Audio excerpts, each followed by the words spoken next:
अगर आप on papers देखेंगे तो कोई लाहौर कलंदर की इतनी अच्छी बैटिंग साइड नहीं है, लेकिन कोई थिंकिंग नजर आती है, कोई प्लानिंग नजर आती है। इस प्लान से हम अंदर जाएंगे। आज देखेंगे लास्ट मैच में हमने बात की कि थोड़ा स्ट्राइक रेट कम था, आज उन्होंने आके अटैक किया, फेयरलेस क्रिकेट खेले। क्रिकेटिंग ब्रेन्स पीछे नजर आते हैं आपके डिसीजंस के, तो कोई ना कोई आपका हल निकल आता है। जब आप क्रिकेटिंग ब्रेन्स को यूज नहीं करते हैं, क्रिकेटर्स को यूज नहीं करते हैं, रिस्पेक्ट नहीं करते हैं, और शायद नॉन क्रिकेटर्स की चीजों पे आप लोग ज्यादा इन्हिसार करने लग जाते हैं, तो वहां पे हमें इस तरह की सिचुएशन नजर आती है जिसका हल भी नहीं निकल पाता। बिस्मिल्लाहिर्रहमानिर्रहीम, अस्सलाम वालेकुम। अपने YouTube चैनल MIB स्पोर्ट्स पर मैं हूं मिर्जा इकबाल बेग। कोयटा ग्लैडिएटर्स की HBL PSL में मायूस कुन कारकर्दगी का सिलसिला जारी रहा और आज उसे 64 रन से लाहौर कलंदर्स ने शिकस्त दी। ये वो टीम ही नजर नहीं आ रही कोयटा ग्लैडिएटर्स की कि जिसने इब्तिदा में HBL PSL में शानदार कारकर्दगी का मुजाहरा किया था। इस हवाले से हम बात करेंगे। हमारे साथ मौजूद हैं पाकिस्तान के टेस्ट ओपनर अहमद शहजाद, इनसे बात करेंगे। लेकिन ये बताते चलें कि ये तज्जिया आपकी खिदमत में इन्वेरेक्स सोलर एनर्जी के ताउन से पेश किया जा रहा है। इन्वेरेक्स, रोशन रहे पाकिस्तान। अहमद, क्या देखते हैं कोयटा की टीम जो शुरू में आप भी उस विनिंग टीम का हिस्सा थे 2019 में, क्या हो गया, किसकी नज़र खा गई? देखिए, मैंने आपको पहले भी बोला था कि क्वेटा पे बहुत ज़्यादा रिस्पॉन्सिबिलिटीज़ थी। जो अंडरडॉग से, जिस तरह हम लोग बिल्कुल जब नए नए आए थे, अंडरडॉग से कोई हमें रेट नहीं कर रहा था। बड़ी मेहनत की, बहुत मेहनत, प्लेयर्स की बहुत ज़्यादा मेहनत थी, जिसकी वजह से मुझे लगता है कि ये एक ब्रांड बना और सब हमें रेट करने लग गए। और जैसे ये ब्रांड बना तो मेरे ख्याल से वो जो प्लेयर एक पावर थी, वो प्लेयर से पावर ले ली गई और उसके बाद शॉट्स जो थे वो कॉल हो रहे थे और कोई भी मेरे ख्याल से ओन नहीं कर रहा था अपनी गलतियों को। बहुत सारी चीज़ें हमें हमेशा से देखने में आई। कभी हमें ट्रैवलिंग के इश्यूज़ फेस आते हैं, कभी हमें कोई हमारे प्लेयर जो है ना वो आ नहीं पाते हैं, तो वो इश्यूज़। तो मेरे ख्याल से जो ऑनरशिप थी वो बहुत ज़रूरी थी, जो अभी तक देखने में नहीं मिली।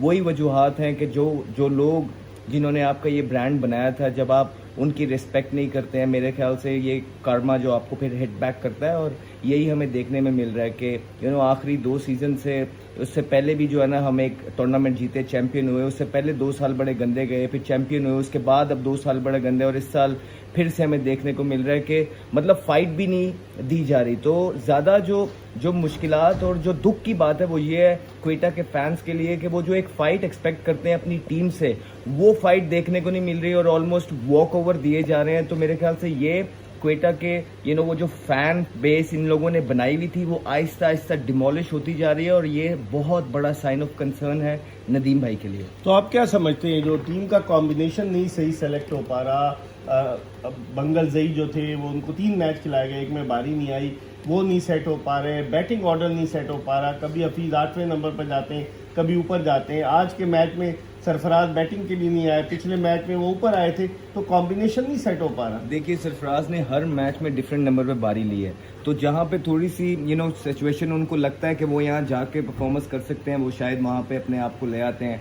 आज वो टाइम था कि जहाँ पे उनको as a lead from the front करने की जरूरत थी। थोड़ा सा मुश्किल मैच था, 11 की एवरेज चाहिए थी, फॉर्म में थे, पिछले मैच में 40 बड़े अच्छे रन्स किए हुए थे। यहाँ पे वो आते, मैच को निकाल के लेके जाते, लेकिन हमने देखा कि आज उन्होंने हफीज भाई को, जिनकी के पहले 3 मैचों में बारी नहीं आई है, ना मुश्किल से बॉलिंग आई है, उनको उन्होंने उस मुश्किल टास्क में डाल दिया, जो कि बिल्कुल बाद में उन्होंने 2-3 छिक्के मारे, लेकिन रियलिस्टिक नहीं आ रहे थे। वो थोड़े से रस्टी लग रहे थे, मैच प्रैक्टिस उनकी कम लग रही थी। और मेरे ख्याल से वही बात है कि जब तक एज ए प्लेयर मुझे पता ही नहीं होगा कि मेरा नंबर क्या है। एक मैच में मैं जब तीसरे पे जाऊंगा, जब तो जाहिर बात है कोई और तीसरे से नीचे आएगा। एक मैच में जब मैं चौथे पे जाऊंगा तो जो चौथे नंबर वाला था वो कहीं और जाएगा। तो जब तक एक टीम को अपने रियल प्लान्स पता ही नहीं होते हैं कि हाँ यार हमने इस कॉम्बिनेशन से खेलना है, तो तब तक कोई भी आप परफॉर्मेंस किसी से डिमांड नहीं कर सकते। और जो इनके पास जो इन्होंने इमर्जिंग भी सिलेक्ट किए हुए हैं, मेरे ख्याल से उनको भी वो कहीं ना कहीं एडजस्ट करने की सोच रहे हैं।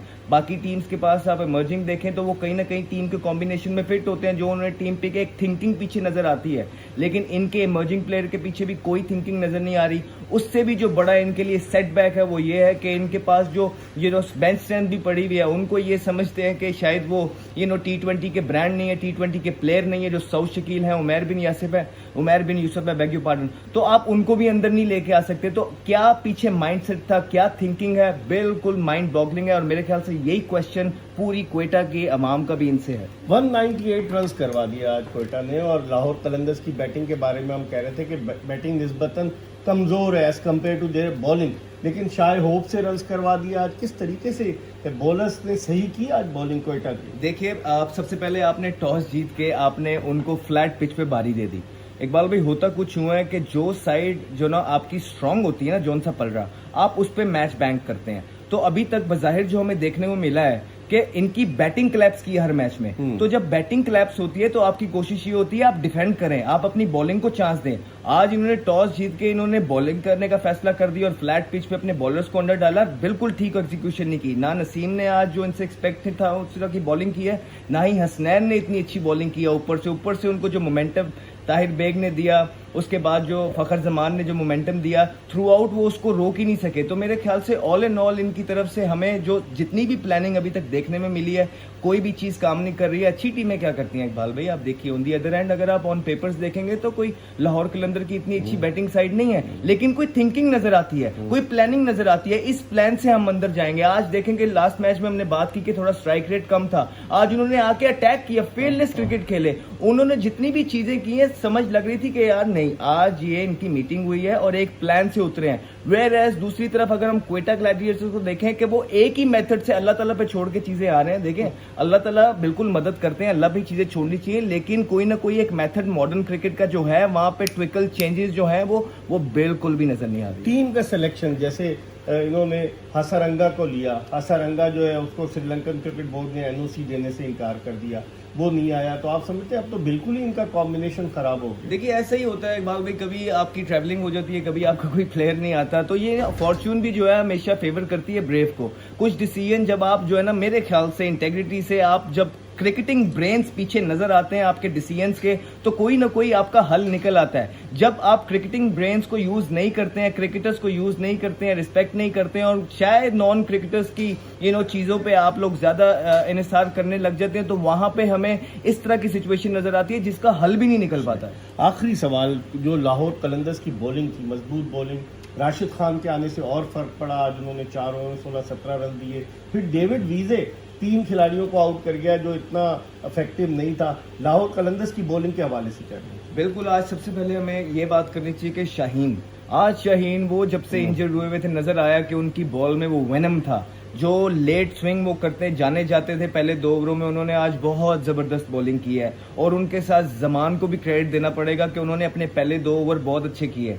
वहां पे आज ऑफ कलर नजर आए हारिस रऊफ, उन्होंने बिल्कुल रस्टी लग रहे थे, वो शायद प्रिपेयर नहीं थे गेम के लिए, या वो एक्सपेक्ट नहीं कर रहे थे कि क्वेटा ग्लैडिएटर उनको इस तरह आड़े हाथों लेगा। लेकिन क्रेडिट जाना चाहिए मेरे ख्याल से शाहीन को। शाहीन ने जिस तरह मोमेंटम सेट किया, और उसके बाद आके जो वीजे, होता ही यही है जब आपके जो 2-3 बॉलर थ्रेटनिंग होते हैं, तो जो थोड़ा सा नॉन थ्रेटनिंग होता है, आप उसको चांस लेने जाते हैं, तो वहां पे आप विकेट लूज करते हैं। तो यही वजह थी आज हमें वीजे की तरफ से विकेट देखने में मिली। बहुत बहुत शुक्रिया। अहमद शहजाद पाकिस्तान के टेस्ट ओपनर अपनी राय का इजहार कर रहे थे और बड़े दिल बर्दाश्ता थे, क्योंकि ये कोयटा ग्लैडिएटर्स को भी रिप्रेजेंट कर चुके हैं और वो विनिंग टीम का हिस्सा थे। लेकिन जो सूरत हाल है कोयटा ग्लैडिएटर्स की, वो वाकई में बड़ी परेशानी का बायस है उनके ओनर्स के लिए। ये तजिया और तबसरा आपकी खिदमत में इनडायरेक्ट सोलर एनर्जी के ताउन से पेश किया गया। इनवरेक्स, रोशन रहे पाकिस्तान। देखते रहिए MIB स्पोर्ट्स।